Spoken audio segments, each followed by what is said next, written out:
Chuck, there are thousands of restaurants around this city that are no longer open, and the ones that are doing takeout. But look at this. There's a restaurant up here in Grand Central completely closed.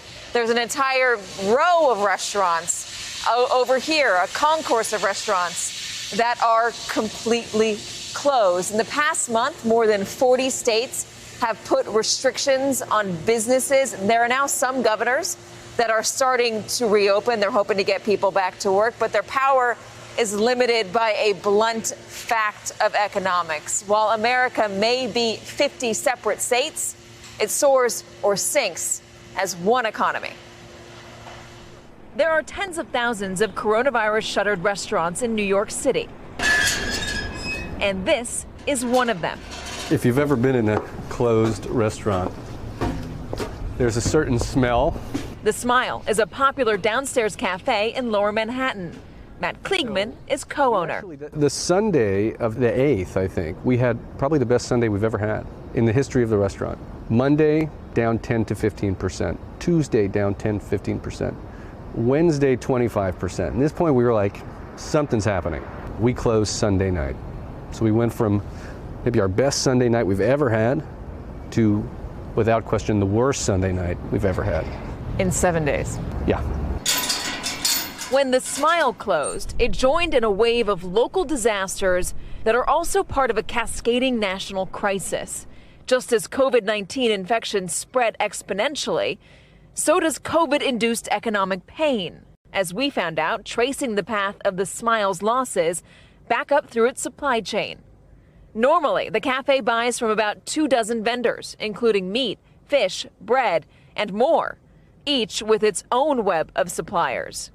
We followed the Smile's produce line, 10 miles north to Hunts Point in the Bronx, home to Baldor Fine Foods and several other major produce distributors. When the Smile and the rest of New York's food scene shut down, business at Baldor was suddenly at risk of shutting down too. So you lost 85% of your business? Yeah. Wow, that's a lot. A lot, yeah. The information was coming in so fast and changing so rapidly, we almost didn't have time to think. Baldor has recovered a lot of those losses with a pivot to home deliveries, but not enough to avoid cutbacks. And a shift in Baldor's business means a shift for its suppliers as well. Hundreds of local farms across the country, including Clover Farms in Pennsylvania, Little Bear Farms in Texas, ranches in California, and Rice Lake Farms in Grant, Michigan, where we found Rick Seibel. His 600-acre farm grows the onions, carrots, and beets typically destined for the Smile and dozens of other New York City restaurants. Normally, like this time of year, I'm shipping 2 and 3 trucks midweek to New York, and now I'm only shipping 1 today. Rick has reduced worker hours and has also postponed spending more than $250,000 on maintenance and equipment, money that is now not going back into the local or national economy. There are some estimates that as many as 40% of New York City restaurants won't reopen. What would that mean for you? There might be a lot less of us around doing what we do. Heaven forbid, but that could happen, just like restaurants. As many as 40%, you're saying, I believe that could happen. Back at the Smile, all Matt can do is wait. Are you bracing yourself for this business going under? I've accepted that if we don't get the support from the government or our insurance companies refuse to actually pay the business interruption insurance that they should, if we don't get either of that, it's possible we may never reopen.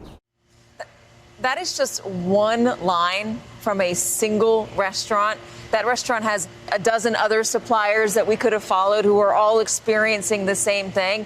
And again, there are tens of thousands of restaurants all around New York City, so you can only imagine the way that that spreads out and has a ripple effect around the country. Chuck, so often we talk about how divided politically we are in this country, and we are divided politically, but we're not divided economically any longer. So Georgia's Governor Kemp can reopen the Georgia economy, but that's not going to be back and up and running at 100% or close to that until the economy of New York is reopened. You can't do this as a single state. America doesn't work like that. Our economics do not work like that. Right. Hey there, I'm Chris Hayes from MSNBC. Thanks for watching MSNBC on YouTube. If you want to keep up to date with the videos we're putting out, you can click subscribe just below me or click over on this list to see lots of other great videos.